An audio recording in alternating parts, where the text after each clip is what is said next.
aí, galera, beleza? Como é que vocês estão, meus amigos? Hoje é segunda-feira, uma semana decisiva se inicia, porque em 2 dias teremos eleições para a presidência da Câmara e do Senado, mas iniciaremos o vídeo de hoje comentando sobre a notícia que já está tomando todos os jornais, um grande escândalo que envolve a turminha da picanha. O que é que o ministro fez? Ave Maria! Já vamos começar falando sobre isso. Tem muita coisa. Vamos até falar de Rouanet depois. Aí sim entramos na questão do Senado. Quero falar também algumas coisas ligadas à direita, aos deputados, algumas coisas judiciais. Quero falar sobre Anderson Torres. Depois temos ali esquerda e direita 2 vezes. Primeiro momento, quero falar de Jair versus o Dilma. Mostrar algumas coisas que saíram na imprensa.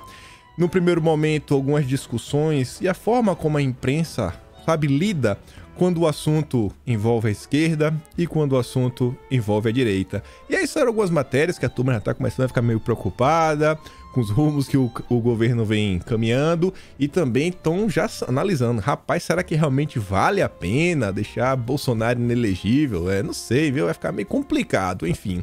Depois disso, quero falar com vocês de esquerda e direita sobre o âmbito eleitoral. Eleições de 2024, várias notícias sobre isso saindo ao longo do dia de ontem. Até o Braga Neto já é candidato aí a prefeito. De onde? A gente vai comentar.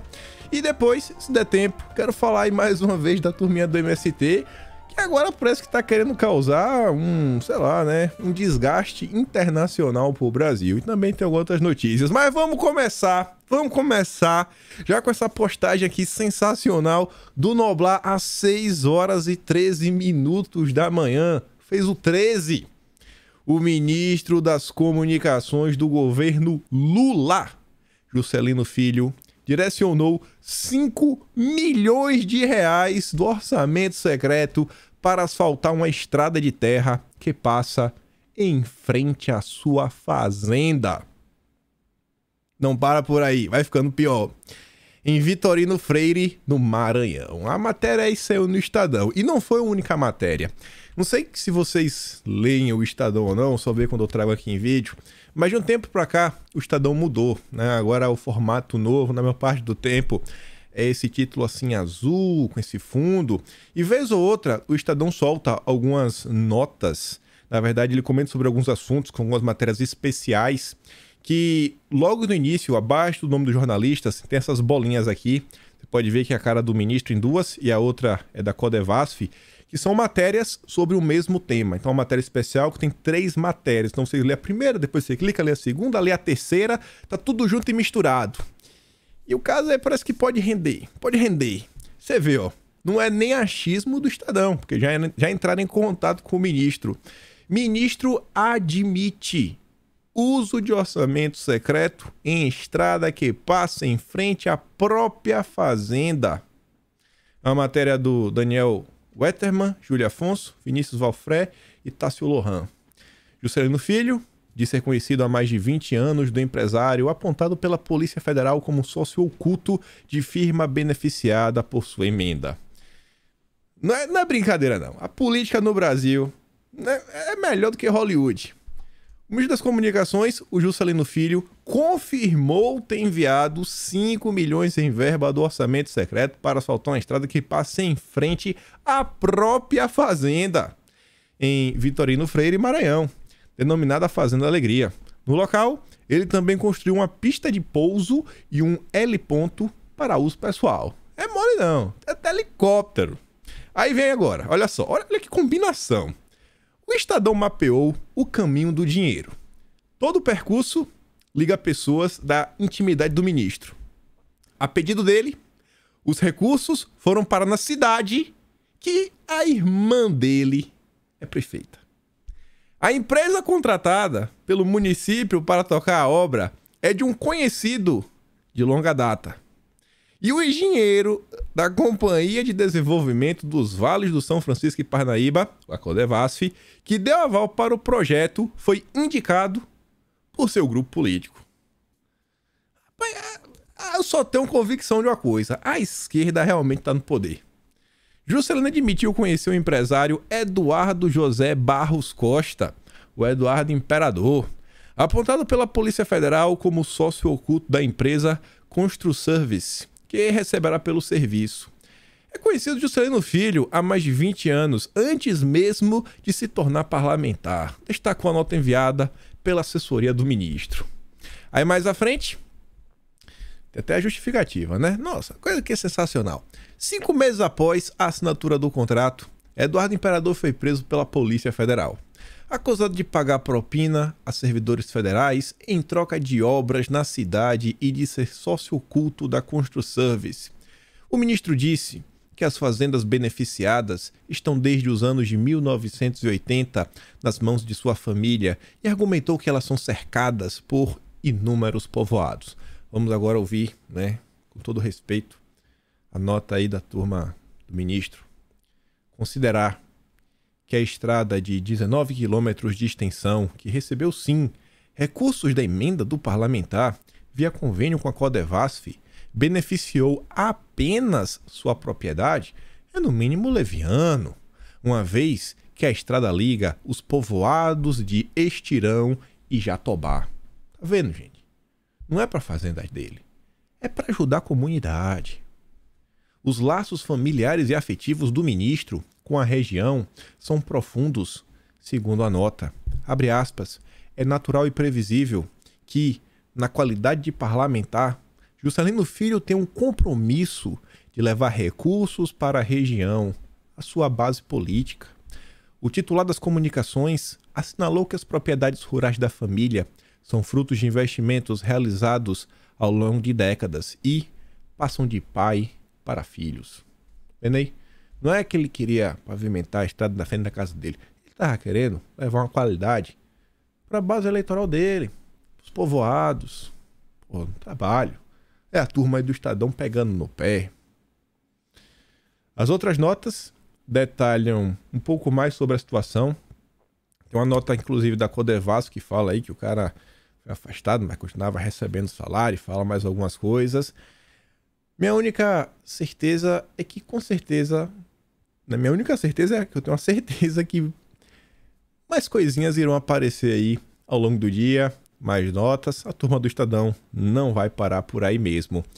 E ao ver uma nota dessa, olha uma situação que o desgoverno se encontra, uma insatisfação com o União Brasil, de modo que os cargos até então que foram concedidos a nível de ministro, né, comunicação, desenvolvimento regional, quanto uma dúvida, na verdade não é no Brasil, né, deram um pau ao Columbre.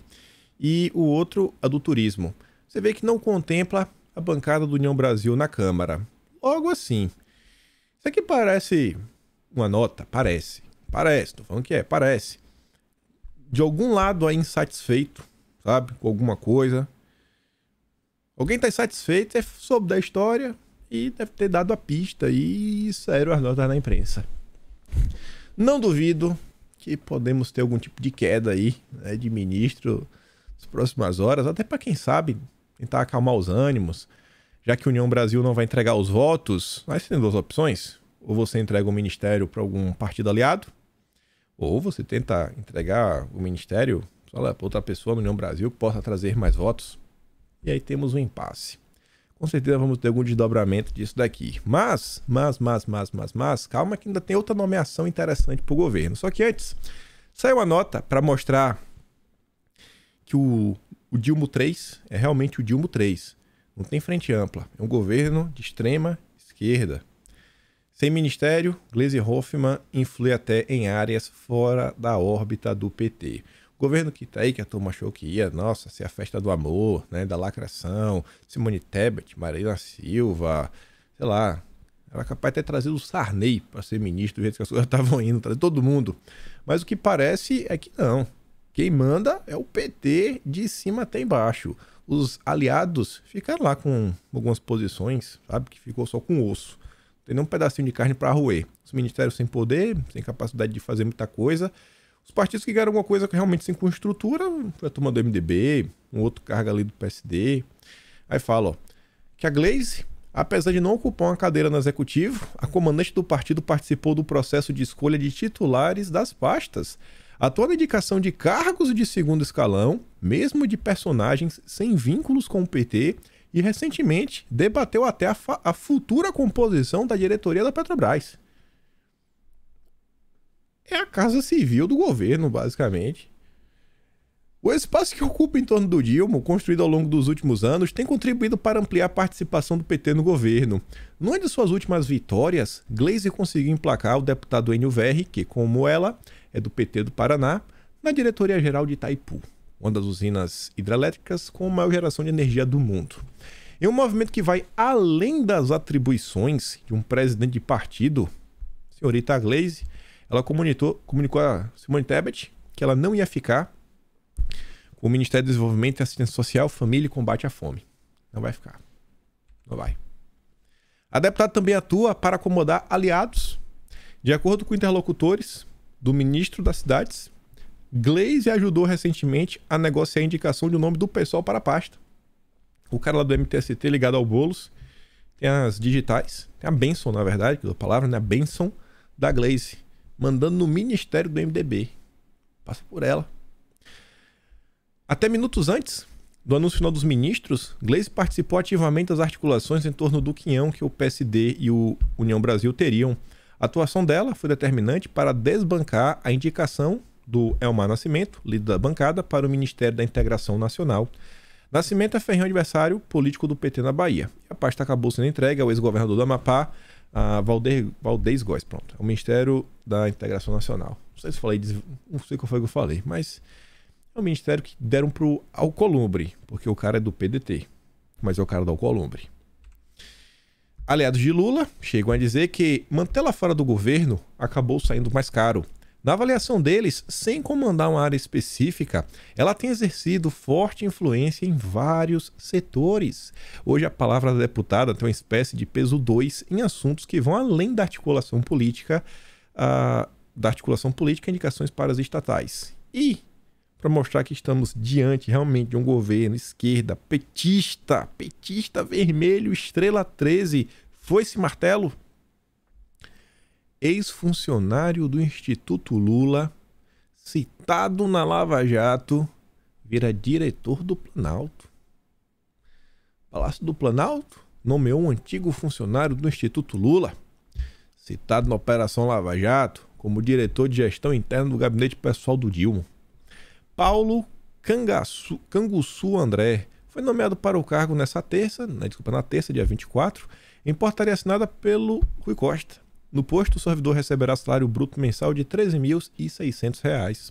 Paulo André foi alvo de busca e apreensão durante a 24ª fase da Lava Jato em 2016. Mesma etapa que o Dilma foi conduzido coercitivamente para prestar depoimento no aeroporto de Congonhas, em São Paulo. A busca e apreensão foi realizada pela Polícia Federal nos endereços em que Paulo André trabalhava para o Instituto Lula. Ele era investigado, sabe pelo quê?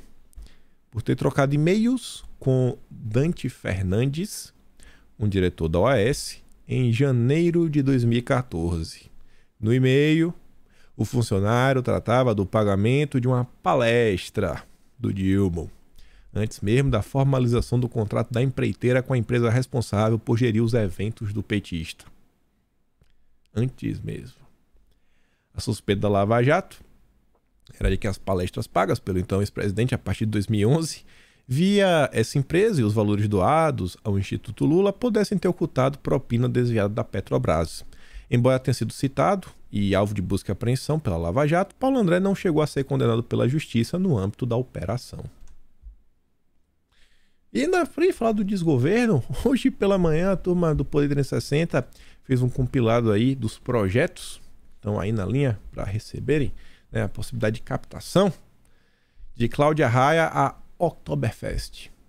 Realmente, assim, o Brasil precisa da Oktoberfest para valorizar, né, essa mistura de cultura que nós temos, oriunda aí da Alemanha, né, Oktoberfest, mas tá aí, né? Quem receberá dinheiro da Rouanet? O governo do Dilma publicou 595 projetos aprovados pela Lei Rouanet, que somam juntos 608 milhões de reais para a sua execução. Aí ele trouxe algumas imagens, bonitinho, ele colocou todos e fez algumas imagens. Você vê, né? 2 espetáculos da Disney. 8 milhões e 600 mil reais. Mas porque tem que entender, né? O dólar tá caro. É o Mickey, gente. É o Mickey. O Mickey e o Pateta. Na verdade, eu acho que nesse espetáculo da Disney, só o Mickey precisa vir, porque o Pateta é o povo brasileiro. Não é não? Não precisa, né? O Pluto leva o cachorro caramelo pra também dar uma economizada. Aí vem Musicais da Cláudia Raia, 5 milhões. Chaplin, 3.300. Justo. Prefiro muito mais a Cláudia Raia do que o Chaplin. Exposição sobre Monet, 3.800.000. É meio normal, não é? Essas obras... Não sei nem se Monet é abstrato ou não, mas tudo bem. Alceu Valença, 3 milhões. Belchior, 1.700.000, né? Um musical sobre o Belchior. Também acho justo. Acho que o Alceu Valença tem uma contribuição maior que o Belchior. Acho que também faz sentido ser 3 milhões. A Marina Silva diz que tem 120 milhões de brasileiros passando fome. A turma está preocupada agora com diversas coisas no Brasil. Enquanto isso, né, estamos valorizando a cultura, que nem só de pão vive o homem. A cultura é o alimento da alma. O que seríamos de nós sem os espetáculos do Mickey? Graças a Deus, né? Obrigado, Dilma. Obrigado. Vamos fazer o L aqui, todo mundo junto aqui, em sinal de, sabe, felicidade e comemoração. Mas vamos lá. Fala o assunto que importa, que interessa. Em 2 dias, na quarta-feira, saberemos. Vamos poder comemorar. Eu tô do jeito. Eu tava brincando com um amigo meu. Falei, ó, bicho. Tiver Renan Calheiros e Pacheco. Acho que eu apoio o Renan Calheiros. Acho que tiver o Pacheco e o Randolph. Eu falo, cara, o Randolph. Eu não aguento mais olhar pra cara do Pacheco. Sabe? Assim, não desce mais. Eu me pergunto, cara, tem algum senador hoje que tá mais agonia do que olhar pra aquela cara do Pacheco? Mas enfim. Teremos as eleições. As matérias, né?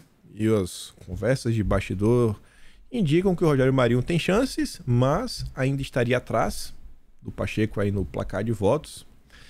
E aí diz, ó, Bolsonaro age, mas aliados de Marinho dizem que Pacheco lidera. Aí a matéria fala sobre isso, diversas coisas. Aí diz que, assim, perante as câmeras, alguns aliados tentam pintar que não, tá bem forte, né? Tá encorpado, o Marinho teria 42 votos, o que já é o suficiente para vencer, mas na verdade eles estimam que Marinho está em torno de 35 votos, estariam faltando aí 6 votos para ser o presidente do Senado. Aí veja, Marinho articula traições a 500 metros de Pacheco. A nota, na verdade, disse que o Marinho ainda está marcando aí uma série de reuniões, ia ter reunião hoje, vai ter ontem ia ter reunião hoje também, amanhã, etc, tudo mais.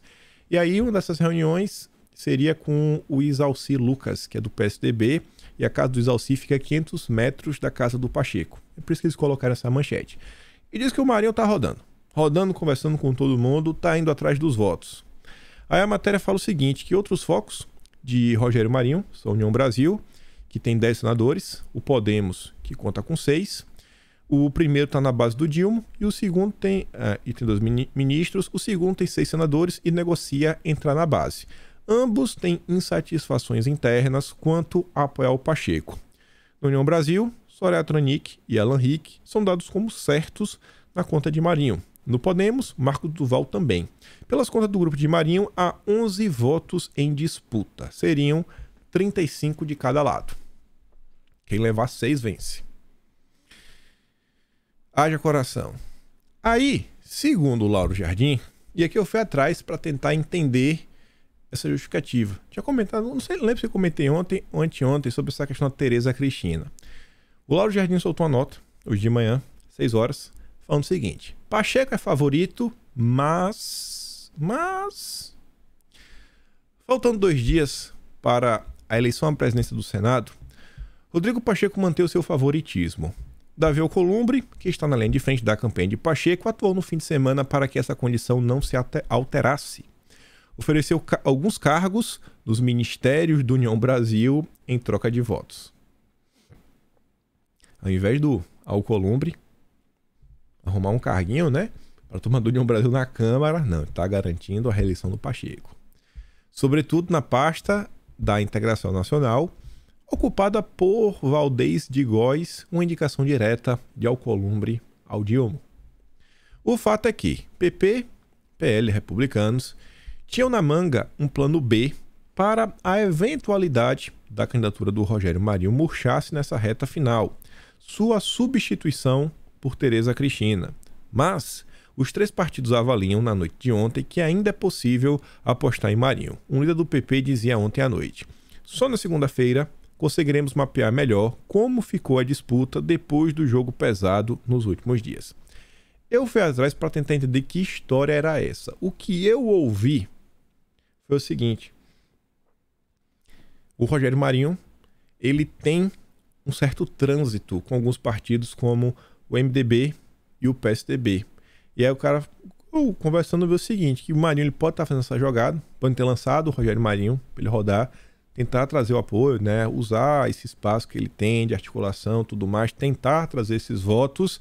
E se a candidatura dele ficar meio que desgastada, porque ele vai falar, é o candidato de Bolsonaro, é o radical, é isso, aquilo, outro, aí poderia, quem sabe, tentar tirar a candidatura dele e colocar da Tereza Cristina. Seria uma coisa bem mais morna, mas é um nome que tem um certo consenso. Talvez tivesse uma rejeição um pouco menor. Enfim, na boa, Pacheco perder, do jeito que eu tô hoje aqui, nossa, tem que ser, eu acho que um nome muito ruim pra eu falar assim, meu Deus do céu, não, vai o Pacheco então. Tem que ser um nome muito ruim, sei lá, um Jacques Wagner da vida, né? Fala, não, pai, é brincadeira. Colocar um cara do PT, é melhor deixar o Pacheco. Pelo menos é uma marionete. Né? Deixar lá. Quarta-feira saberemos. Amanhã, né, é a véspera. Vamos que vamos. Falando de Câmara, o Lira tá garantido, tá com a vida dele encaminhada e, segundo a turma do Metrópolis, o Lira vai cobrar uma fatura maior do que do Renan Calheiros para ajudar o Lula. Aí diz que o Lulinha vai ter que pagar uma fatura alta pro Lira, caso queira contar com a ajuda dele na casa. Lira terá de ganhar, no mínimo, mais espaços do que o seu principal rival lá em Alagoas, né? O adversário, que é o Renan Calheiros. Renan emplacou o filho dele no Ministério do Transportes, Ministério Grande, parrudo. Nesse cenário, aliados de Lira dizem que, passada a eleição da presidência da Câmara, o governo terá de sentar à mesa de negociações com Lira, colocando em jogo, no mínimo, 2 ministérios. Vamos ver como é que vai rolar. Mas se vocês tiverem a memória minimamente boa, vocês devem ver que nos últimos 5 dias não faltaram matérias onde a opinião é unânime. A coisa para o governo federal não vai ser, né, lua de mel, não espera cafuné, né, caril na barriga, não vai ser assim. Pelo menos a nível de Câmara vai ter uma cobrança. Nessa briga aqui eu tenho certeza que a maioria de nós torce pela briga, né? No mínimo pela briga, quanto pelo menos pelo legislativo. E aí, veja só, isso aqui eu tinha comentado, graças a Deus, né, seguiu por essa linha. Eu falei, gente, acho muito difícil suspender os deputados. Se fosse para isso acontecer, tinha acontecido logo lá no início, mas agora, faltava 3, 4 dias. Eu falei, agora, sabe, sexta-feira, acho meio difícil, né? Mandou para a PGR porque é de praxe, a PGR rejeitou e graças a Deus o ministro aí, ele negou o pedido da turma do Prerrogativas e manteve a posse de 11 deputados bolsonaristas. E o ministro falou que cabe ao Conselho de Ética da Câmara lidar com os parlamentares. Se tiver algum problema aí, a Câmara resolve. A Câmara resolve. Então deixa lá, vida que segue, tá resolvido, graças a Deus. Por outro lado, temos aí o Anderson Torres. Um dia depois da eleição da presidência da Câmara e Senado, teremos o depoimento do Anderson Torres. Depoimento aí que eu acho que vale a pena ficar de olho. Você vê que o clima, na verdade as notícias que envolvem o dia 8 já não chamam mais atenção, sabe? Ninguém fala mais nada, o assunto até cansado já, cansado. Porém, entretanto, todavia, a depender do depoimento do Anderson Torres, do que ele falar, se tiver alguma coisa que a turma conseguir utilizar contra a direita, aí pode ter certeza que a temperatura vai voltar a subir. E a turma fala, né, que o Anderson Torres está preso desde o dia 14, acusado de conivência com as invasões do dia 8. Ele pretende apresentar seus álibis durante o depoimento à polícia no dia 2. Segundo aliados, ele deve mostrar mensagens e conteúdos que comprovariam sua atuação para debelar os atos antidemocráticos daquele dia. Torres também promete mostrar provas que, segundo aliados, provariam que o setor de inteligência do Distrito Federal não conseguiu mensurar o risco real dos atentados que aconteceram, com a antecedência necessária. Esses seriam os pontos que ele deve apresentar. A esperar. Tenho certeza que vão questionar bastante sobre a tal minuta. Quem foi que fez, se ele sabe, etc. Tudo mais. Achando alguma coisa, mas tenho certeza que a imprensa vai saber, vai noticiar. Só para comentar aqui, eu não falei na introdução, tá mais do que notório, que o clima entre a esquerda e as Forças Armadas não tá bom. Nunca foi bom, na verdade. Ontem saiu essa nota. E eu, como um bom usuário do Twitter, falei, tem algo estranho aqui. General ex-GSI diz que PT tem cleptocracia disfarçado de político. Essa nota foi de ontem, gente. Sabe? Foi postada ontem. E atualizado, o de atualização tá errado. Mas independente. Tá atualizado um dia antes. Enfim, entre dia 29 e dia 30. Número 2 do GSI, General Carlos Penteado, já escreveu em rede social que o PT tem cleptocratas disfarçados de políticos. Isso teria acontecido em 2018, um dia antes da eleição presidencial. Abre aspas. O Brasil não suporta mais os cleptocratas disfarçados de políticos que destruíram nossa esperança. A publicação do general interagiu com a postagem de Felipe Moura Brasil. Nela, o jornalista escreveu que o PT cometeu crimes para fraudar a democracia, manter o poder e enriquecer. Horas após a vitória de Bolsonaro sobre o petista Fernando Haddad, general Carlos Penteado retornou à mesma rede social. O Brasil disse não à corrupção, publicou no Twitter. Os posts já foram apagados pelo general, mas reforçam a suspeita do corpo mole do GSI durante a invasão ao Planalto. Só que... gente, o Twitter há pelo menos, mas pelo menos mesmo, um mêsinho, ele informa a quantidade de views que ele tem. E o Twitter, eu não vou saber, acho que já deve, nossa, não sei quantos anos tem, que os símbolos, o primeiro é a caixa de diálogo, que é do comentário, o segundo são as duas setinhas, que é o RT, o compartilhamento, o terceiro é o coração, e o quarto comentário é tipo uma letra C de cabeça para baixo, uma letra U, com as perninhas finas, e uma seta, que abre novas opções. Esse print, que tem um envelopezinho, mas nossa senhora. E quando esse print da época que a foto da pessoa, do retweet aqui, que ele tá dando no Felipe Moura Brasil, nem aparece. Sabe? Esse daqui não foi um print que a matéria bateu. Vou bater aqui e soltar esse print. Não, esse aqui deve ser um print que alguém guardou, bateu e fez chegar nos jornalistas. Isso não é aleatório. É o que eu falo pra vocês.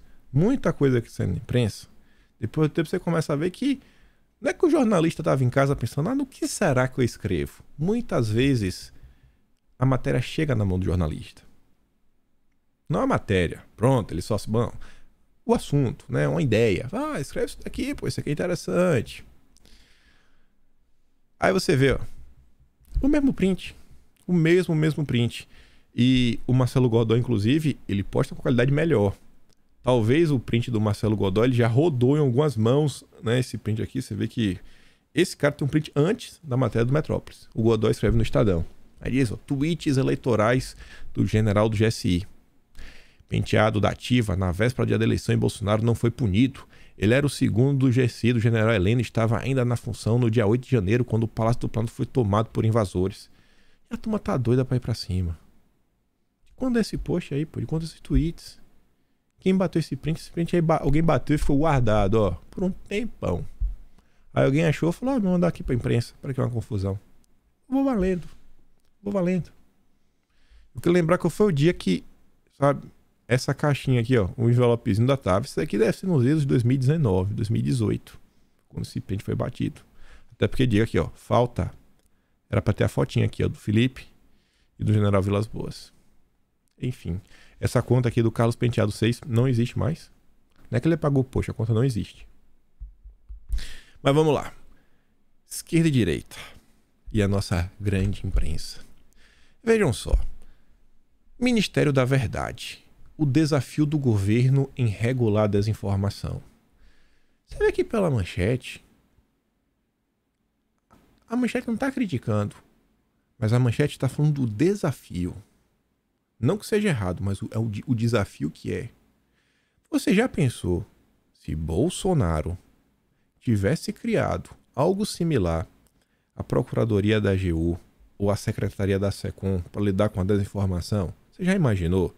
Essa turma ia se jogar no chão, ia falar que era a volta da ditadura, que a censura agora impera no Brasil, que eles estão sendo sufocados, eles estão sendo calados. Mas não, é a esquerda. Logo, olha só, vamos discutir os desafios. Aí a matéria até começa, né? Em meio a problemas econômicos e sociais mais urgentes, o governo teve início com o objetivo de criar algum tipo de mecanismo que seja capaz de identificar e retirar das redes sociais conteúdos considerados desinformativos e ainda punir os responsáveis pela propagação da informação tida como falsas. Aí fala que o governo já tomou duas iniciativas, uma via AGU, outra via SECOM. Aí ainda frisa, Paulo Pimenta à frente, por causa da SECOM. Esse que, vale lembrar, já espalhou, sem nenhuma base de sustentação, que a facada levada pelo ex-presidente Jair Bolsonaro em 2018 foi fake. O problema é que não há no país sequer tipificação do que pode ser considerado conteúdo falso, ou as eventuais punições previstas para esse caso. O Senado já até aprovou um projeto sobre o assunto, mas, sob forte lobby das plataformas digitais, o texto ficou parado na Câmara. Ou seja, em meio a critérios pouco claros sobre o que seria uma notícia falsa ou equivocada, de forma proposital ou não, caberá ao governo decidir o que é ou não verdade e ordenar a retirada de conteúdos que não considere verídico. Uma permissão perigosa. Tu já pensou se fosse o governo Bolsonaro fazendo isso? Não ia ter sido uma permissão perigosa. Eles estariam falando que é crime. Alguém precisa parar Bolsonaro e sua sanha autoritária. Dentro do governo, segundo a Veja, olha como a Veja vende o governo como santos imaculados. O esforço é para que prevaleça a ideia de que se trata de uma investida apenas com o objetivo de desbaratar um sistema organizado e que, inclusive, gera lucros com a propagação de conteúdos errados e produzidos com o objetivo de desestabilizar as instituições. Como o governo é bonzinho. Aí vem o Globo. Mudança no WhatsApp facilita fake news, dizem os analistas. E aí, então, puxa, agora? E agora? A população vai poder se unir aí em grupos grandes? Meu Deus! Um grande perigo. Grande perigo. Aí volta a imprensa. Aqui no Metrópolis. Nos Estados Unidos, Bolsonaro faz lanche com ingrediente polêmico de seu governo. O Ministério da Verdade não é polêmico, mas o lanche de Bolsonaro é. Sabe por quê? Ele fez um pão com leite condensado. A predileção do ex-mandatário pelo alimento já é fato conhecido dos brasileiros. Sim, eles fizeram a matéria para falar do pão com leite condensado. Ele nem cita. Coloca na matéria, né? Ingrediente polêmico. Meu Deus! Ingrediente polêmico. Será que o Bolsonaro está comendo criancinhas? Ah, Bolsonaro. Não. É a imprensa. Aí a mesma imprensa. Ingrediente polêmico. Sem nomeação. Olha só, sem nomeações. Não tem nomeação. Logo você não está oficialmente no governo. Indicados ficam em saia justa a usar carros oficiais. O atraso nas nomeações do governo federal ultrapassou a barreira do mal-estar e avançou para o nível que tem deixado servidores e ministros numa situação de saia justa. Indicados por seus padrinhos, mas não oficialmente nomeados no Diário Oficial da União, Alguns profissionais têm participado de reuniões internas com acesso a informações privilegiadas e, inclusive, usando veículos oficiais do governo. Pessoas que oficialmente não fazem parte do governo. Como é que o Globo trata? Saia justa. Saia justa. Se não fosse uma mini saia justa, né? Aquela da moda, tem uns rasgos assim na frente, né? Descolado. Não, beleza. Não, saia justa. Tu já pensou no governo Bolsonaro, uma pessoa que não tem nomeação, andar num carro oficial? Meu amigo, ia chegar o camburão, ia meter Bolsonaro dentro e jogar a chave fora. Chamar de bandido criminoso, dedo na cara, tapa. Ia levar até a Laurinha junto para prestar esclarecimento, saber se ela sabia disso tudo. No governo esquerda, saia justa. Não, só saia justa. Eles estão vendo aqui umas informações privilegiadas. Saia justa. Saia justa. Vale tudo. Não, mas é porque eles serão nomeados. Né, mas o certo deixa de ser certo porque é o certo, né? Então faz o L e tá tudo resolvido. Aí volta o recado do Dilma, a ministra da Saúde, sobre Meu Corpo, Minhas Regras. Ele advertiu que instrua seus secretários a não falarem, né? A menos neste momento. Agora não. Agora, depois você fala. Agora não, viu? Agora é complicado. Estamos aqui na lua de mel do governo. Tentando não atrapalhar. Falar agora não é bom. Vamos na manha. Vamos na manha. Ele podia deixar bem claro, né? Não, o nosso governo não é a favor. Não. Ele podia ir lá cobrar que o Brasil voltasse para a Aliança Internacional a favor da vida. Ele podia, né? Não é prioridade. Não é prioridade. Ó, agora, nesse momento, não critica. Fica quieta. Olha as prioridades do governo. O pacote completo que Lula prometeu a Fernandes. Você achando que era só o gasoduto? Além de oferecer condições camaradas para vender 156 blindados Guarani Argentina com entrega imediata. Lula prometeu, Roberto Fernandes, transferir a tecnologia de fabricação do tanque brasileiro. O negócio de cerca de 350 milhões de dólares se arrasta há anos diante das conhecidas dificuldades financeiras dos hermanos. Faz o L. Moeda comum entre Brasil e Argentina é só discurso, diz aliado do Dilma. E diz que só discurso não vai para frente. Ainda que não vá para frente, isso não importa. A simples vontade de tirar isso do papel já mostra o que passa na cabeça da galera aí do governo federal. Já devia ser mais do que o suficiente para muita gente abrir o olho. Aí veja, as preocupações. Os Cols pede conclusão rápida de acordo União Europeia-Mercosul. Foco em renováveis. A turma de besta não tem nada. O chanceler alemão, Olaf Scholz, defendeu no sábado uma rápida conclusão das negociações sobre um acordo de livre comércio entre a União Europeia e o Mercosul. Será que é para ajudar o Mercosul? Ou será porque a União Europeia agora tem interesses na região e quer comprar algumas coisas da região que pode meio que facilitar? Quem sabe, né? Fica mais barato, você facilita, o compra e venda, eles estão precisando. Ele falou isso durante a primeira parada de Buenos Aires de sua viagem inaugural. E ele vai vir para o Brasil também, viu?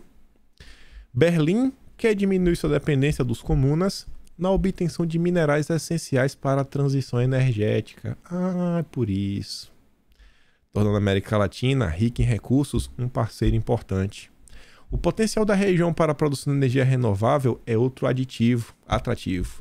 Por exemplo, a mineração de lítio é uma tarefa desafiadora, especialmente em relação ao meio ambiente e aos padrões sociais, disse a autoridade que viaja com os Cols. Argentina e Chile estão no topo do triângulo de lítio da América do Sul, que possui o maior repositório do mundo desse material usado em baterias de carros elétricos. O Brasil tem vários minerais essenciais para essa indústria. Baterias, né? Condutores, etc. O Brasil tem tudo. Se o Brasil fosse um país sério, a gente não ia estar discutindo nem a possibilidade de explorar os minérios. essa discussão é ridícula. Sabe? Discutir a possibilidade de usar o que a gente tem, de absurdo. A discussão que deveria estar acontecendo no Brasil é o seguinte: antes da gente vender, o que a gente nem pode vender, porque não pode, a maior parte do tempo, você não consegue nem extrair. Mas antes de vender, tem que estar discutindo o seguinte: por que o Brasil não constrói um parque industrial? Por que não podemos ter um parque industrial no Brasil, onde iremos empregar a pessoa primeiro da atividade extrativista, na mineração? Esses minerais, eles serão processados em diversos tipos de indústria. Eles chegarão depois em parques industriais para produzir a bateria, gerando empregos, trazendo tecnologia para dentro do Brasil. E aí o Brasil, ao invés de exportar a commodity, exporta o produto cheio de valor agregado. Essa seria uma discussão séria a ser feita no Brasil. Além disso, iria incentivar as universidades, o desenvolvimento de cursos ligados à engenharia, pegando aqui essa área em específico, um aumento na oferta de mão de obra para os cursos técnicos e uma volta, né? E o brasileiro começar a entender que cursos técnicos são a base de qualquer sociedade desenvolvida. Não é a universidade, é o curso técnico, é a base. Mas não. Não. O Brasil, extrair. Mineração é do mal. Cada dia que passa, todos os assuntos ligados à mineração, 90% do tempo, é sempre tentando pintar que no Brasil tem aí um grupo de garimpeiros que odeia todo mundo. Quer destruir o planeta. Os garimpeiros do Brasil, meu Deus, não tem um que presta. Eu não vejo uma notícia que você fala, não, pô, beleza, bacana. Não sei. Parece que no Brasil, qualquer coisa que se faz, o cara é bandido, a não ser que ele seja SG. Se ele for SG, tá valendo. Isso é uma discussão que devia ser séria, devia estar no centro aí de qualquer discussão política. Cara, vamos criar um produto agregado, vamos investir num parque industrial, vamos trazer energia, tecnologia, vamos investir no país. Mas não, cadê? Cadê o Josué Gomes para botar o dedo na cara da sociedade, chamar uma entrevista aí no Globo, falar do desenvolvimento das indústrias, falar que o estado de São Paulo apoia isso, chama a CNI, chama todo mundo? Cadê? Não tem essa preocupação. A queixa de um industrial com o ministro da Fazenda. Eu nem lembrei que tinha essa notícia, nem lembrei mesmo. Minha memória é boa, mas dessa vez eu esqueci. Estão na TV todo dia dando entrevista, mas dizem que não tem agenda para nos receber. Se der errado, já sabemos o porquê. Na CNI, aliás, 19 dos 29 setores da indústria manifestaram nessa semana falta de confiança na economia. Em outras palavras, menos ímpeto para investir. O Brasil, desde o seu descobrimento, tem a faca e o queijo na mão. E toda vez que parece que o Brasil entra, sabe, não sei, numa posição que fala assim, agora a coisa vai avançar, acontece alguma coisa e o povo joga o Brasil de volta no buraco. Foi o que aconteceu no passado, jogaram o país de volta no buraco. Você fala, cara, todo o trabalho que foi, tudo que foi feito, jogar no buraco mais uma vez, com esse discursinho de, mas a democracia, mas isso, aquilo, outro. Quem fala isso não sou nem sou eu, pra vocês verem. Etchegói foi mandado embora do governo Bolsonaro. Amigo do Santos Cruz. Olha o que a Etchegói falou. Eu achei interessante esse vídeo da Etchegói. Tinha tempo que eu não postava um vídeo na minha conta lá no Twitter. Olha o que ele disse. Bom, vamos lá. Eu acho que o segmento político brasileiro deve muito à sociedade brasileira porque cometeu um erro básico. Ou seja, os políticos chegaram à conclusão que o presidente Bolsonaro tinha que ser afastado. Chegou-se a essa conclusão. A justiça, as cortes mais altas também não gostavam dele. Criou-se uma grande aliança informal, enfim, diversas pressões, e foram buscar o presidente Lula como sujeito capaz, como candidato capaz de derrotar Bolsonaro. Alongaram a crise que nós vamos viver, porque nós teremos 4 anos muito difíceis, porque a vitória foi apertadíssima, 1, alguma coisa, menos de 2%, alongaram a agonia, trouxeram de volta um presidente que tem coisas muito complicadas nas últimas administrações para resolver, para explicar, e a gente vive um momento muito difícil de prever o que vai acontecer, muito difícil de prever o que vai acontecer para o Brasil, até porque, como eu disse, nós dois concordamos. Eu não imaginava que fôssemos ter o episódio do dia 8 de janeiro. O novo governo, o governo eleito, assumiu e não consegue governar, Paulo Sérgio. Nunca, mesmo antes do 8 de janeiro, e eu dizia antes do 8 de janeiro, um ex-presidente durou tanto na manchete, porque o governo só falava do ex-governo.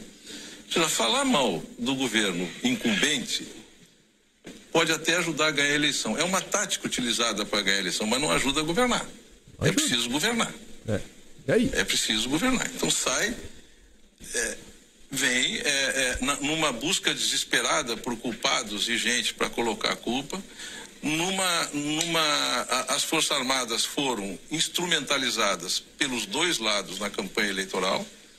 O candidato Bolsonaro queria utilizar o prestígio das Forças Armadas com identificação e a oposição a ele, a candidatura do presidente Lula, jogava as Forças Armadas no colo do Bolsonaro com o anúncio do golpe no dia seguinte, que nunca aconteceu. Foi isso que aconteceu. E as Forças Armadas ficaram. Ora, passou a eleição, veio o triste episódio do dia 8. Passado o triste episódio do dia 8, o presidente Lula, comandante supremo das Forças Armadas, dá uma declaração clara à imprensa, numa reunião com a imprensa, que não confia nas Forças Armadas. E governar? Não tem governo. Não tem. Tem vigiar e punir. É o que tem. Não vai pra lugar nenhum. O mês de janeiro acabou, gente. O mês de janeiro acabou e nada foi feito. Só se fala em Bolsonaro. Todo santo dia alguém fala em Bolsonaro. Quando não é diretamente, ele forma indireta. Não tô falando da imprensa não, tô falando da classe política. Todo dia. Vai ser assim, 4 anos. Falando de Bolsonaro. Essa é a entrega do governo. Discursar contra Bolsonaro. Aí você vê, a Folha de São Paulo estava discutindo sobre isso, né? A eleição de 2026, e aí o que fazer com Bolsonaro? Inelegibilidade de Bolsonaro. Há 2 cenários distintos, mas igualmente plausíveis. E diz que a economia será decisiva. Para saber o que pode rolar. O primeiro cenário é que, ao tornar Bolsonaro inelegível, né, impedir ele de disputar as eleições, em tese, Bolsonaro deixaria de ser uma ameaça. Retornaríamos, assim, ao padrão de disputa anterior, vertebrado por uma competição entre o PT e o centro-direita. Pelo menos bota centro, né, para entender que está falando da centro-esquerda. Este cenário seria francamente desfavorável ao PT, que se alimenta do aguçamento da polarização exacerbada pelo bolsonarismo. Lula viabilizou-se como alternativa ao status quo. Sua vitória foi produto não de uma frente ampla, mas de uma maioria eleitoral negativa contra Bolsonaro. A gente já falou isso diversas vezes. O cenário seria radicalmente distinto do vigente sob Lula 1 e 2, que favoreceu Dilma e o PT por 2 razões. Primeiro, o partido e a esquerda, em geral, o encolheram.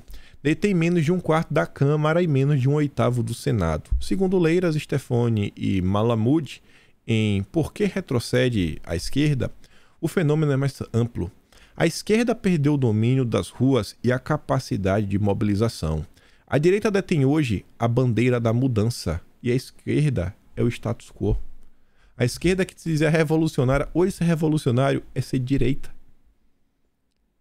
Porque o que eles querem impor como normal, a direita olha e fala: vocês estão malucos que isso aqui é normal.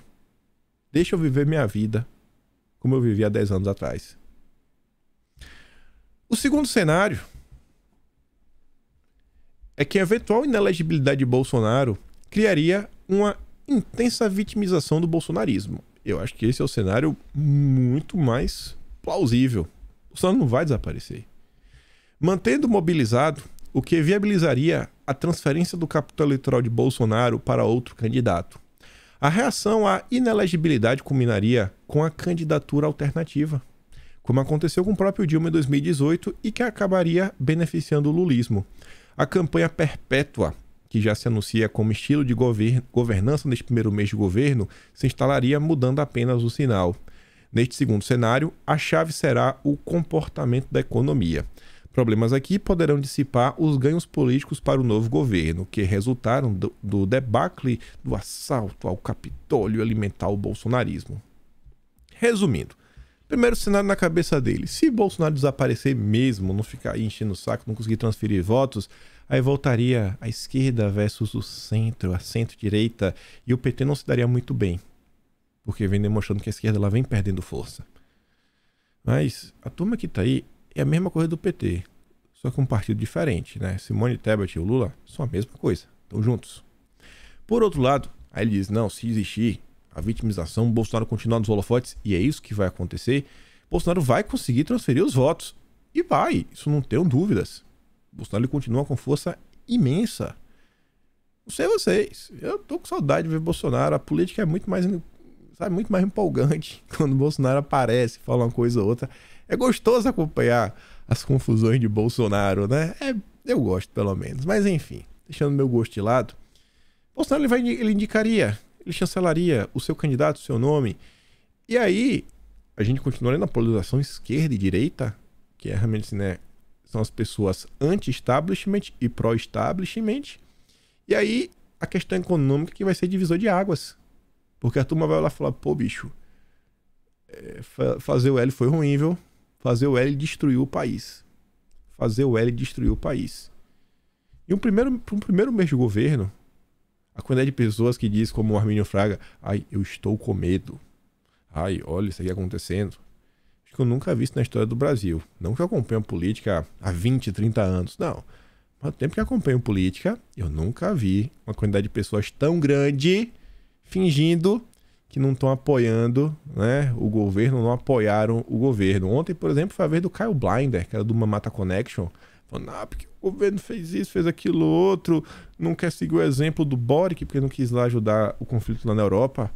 O Caio Blinder, ele fez o L, dobrado, com os pés, com as mãos, nossa, campanha aberta. Aí tá aí agora. Não, porque isso é um absurdo, mas tu fez o L, irmão. Tu fez o L, agora aguenta. Agora aguenta e não reclama. Vamos falar um pouco mais sobre questão eleitoral. Ainda estamos em janeiro e já se discute 2026. O Brasil tá demais. E aí diz que o efeito Dilma está rondando Brasília, de modo que o Dilma tem dito a seus aliados que pretende dar destaque a todos os ministros presidenciáveis em 2026. Ou seja, Alckmin, o Haddad, Rui Costa, Simone Tebet, Marina Silva, que dá espaço para todos. Ele prefere ter muitas opções, ainda que algum deles se lance adversário de seu grupo político, a ficar sem opções. Nunca estou diretamente, mas seus interlocutores saíram da conversa certos que ele se referia ao que aconteceu com a Dilma. Depois que o Disseu caiu em 2005, Palocci em 2006, Lula defendia antecipadamente que Dilma seria sua sucessora. E aí, aquele caos, né? Todo mundo viu os governos da Dilma. E em 2014 ela barrou o Lula de voltar. Então ele se arrependeu um pouquinho e agora não quer cometer o mesmo erro. Enquanto isso, a turma da esquerda também já está preocupada com 2024. Olha essa matéria do Globo. O Globo parece que também já escolheu o seu candidato. Boulos disputa centro. Vamos de novo. Boulos disputa centro com Nunes e tenta consolidar apoio do PT para eleições de 2024. Aí o subtítulo. Deputado mais votado de São Paulo articula alianças para afastar imagem de radical na disputa pela prefeitura da capital paulista. Para o jornal O Globo, Guilherme Boulos, do PSOL, está disputando o centro. Guilherme Boulos, do PSOL, MTST, tem umas fotos do Boulos sensacionais na internet, com as labaredas de fogo atrás. Ele está tentando afastar a imagem de radical. Não sei por que o Boulos é tido como radical. O Globo já escolheu seu candidato. E tá aí, ó, já começou a construir, visão 2024, com o desafio de consolidar o apoio do PT e garantir uma frente ampla de centro-esquerda. Toda semana o Boulos está dando alguma entrevista para a CNN. Tá aí agora também, queridinho do Globo. Até a Tabata, que o Globo levantou aqui na matéria, tomando o PSD, falou que ela não tem força não e que não unanimidade no partido. Quem sabe se ela quiser ser vice do Boulos, ela fala, não, também não pode ser vice do Boulos não, porque ele já fez acordo com o PT. Vai ser do PT a vice. Falei, nossa, tá bom. Entendi já, o candidato do Globo é o Boulos. Tá de boa então.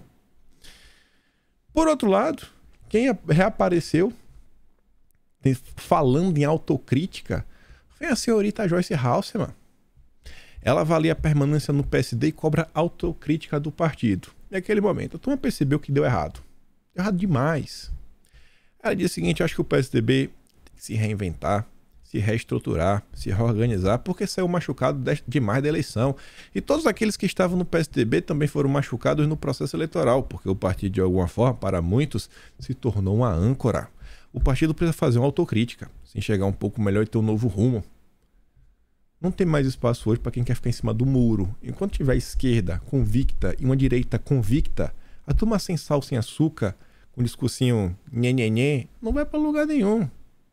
Aí a Joyce também concedeu entrevista para o Metrópolis e já revelou os planos. Na matéria ela disse que já começou a ser contatada aí, né, por algumas emissoras de TV, mas que ela está analisando, indo com muita parcimônia.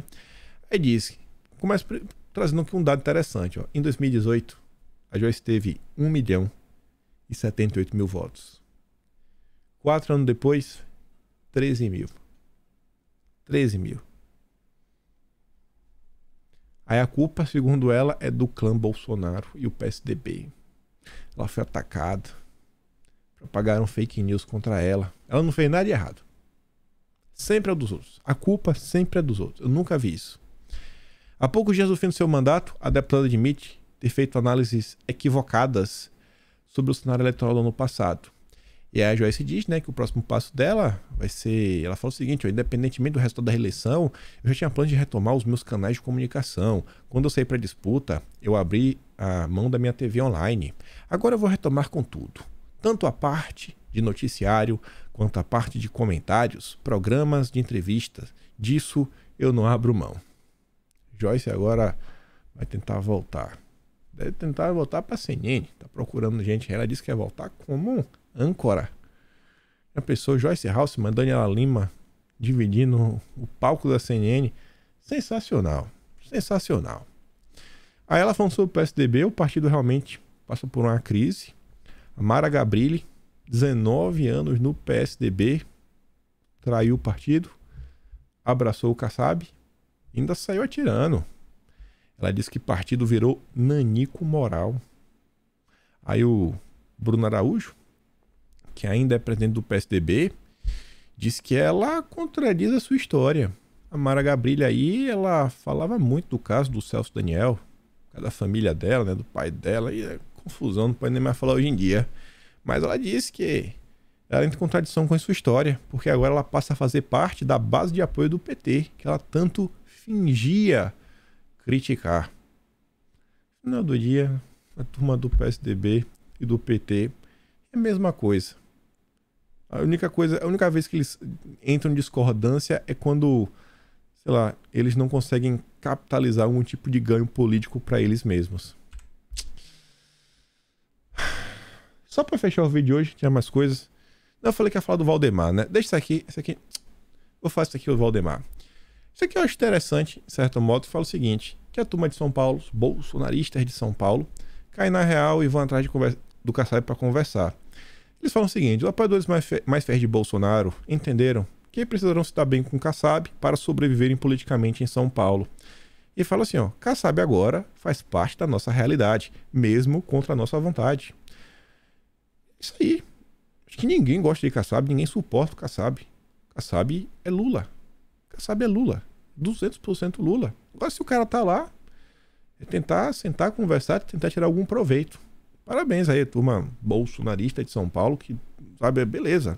Não vai mudar, não vai abraçar o Kassab, não vai tratar ele como melhor amigo, mas ele entendeu que tá lá, faz parte do jogo e tentar manter alguma linha de diálogo e tentar tirar algum tipo de proveito. A pasta do Kassab tem, acho que 1,8 bi de orçamento, e o Kassab também não é besta, tanto que diz, o objetivo do Kassab é usar a força da máquina pública para turbinar o PSD em São Paulo. O secretário de governo acredita que conseguirá enterrar o PSDB na eleição de 2024 e assumir o controle da maioria das 645 prefeituras do estado. Espero que a turma da direita entre no meio do caminho e tire o doce da boca do Kassab. Tá muito espertinho, muito espertinho. Isso aqui eu comento também, eu quero comentar com um pouco mais calma, mas falar sobre isso daqui, ó. Valdemar avalia o nome de Braga Neto para a prefeitura do Rio de Janeiro. Diz que o Braga Neto está sendo cotado, potencial candidato à prefeitura do Rio. Tem outro nome também rolando, o Flávio Bolsonaro falou sobre isso, se o grupo achar que o nome dele vale a pena, ele vai. O Carlos Portinho, aparentemente, também está pleiteando, é o líder do PL lá no Senado. E aí a matéria fala o seguinte, que o Braga Neto trabalha para o PL desde que deixou o governo. De acordo com aliados, ele tem pensado em formas de estruturar a sigla. Isso daqui me conforta demais. Saber que, graças a Deus, já tem pessoas na direita que estão preocupadas em estruturar um partido. Bom demais. Como a criação de núcleos voltados para o agronegócio, para a área internacional. Também tem estudado a atuação de outros partidos de direita ao redor do mundo. Nenhum estudo é mal-vindo. Com toda certeza, estudar nunca cai mal. Parabéns ao Braga Neto. E eu espero que realmente a direita consiga surpreender demais em 2024. Depois eu comento aquela do TSE. Tem umas coisas aqui que envolvem a turma do MST também. E umas besteirinhas a mais. Mas, por hoje ficamos por aqui. Aqui está o link da maior parte das matérias do vídeo de hoje. E é isso. Se gosta do meu trabalho, posta mesmo do canal. Tem um plano de valeu. Tem um peito na descrição. Sempre falo isso. Se der, né? Compartilhe o vídeo. Não vai cair o dedo. E se Deus abençoar, se Deus deixar, com fé em Deus, estaremos aqui juntos mais uma vez amanhã. E é isso. Aquele grande beijo, abraço, tamo juntos. Valeu, meus amigos. Fui!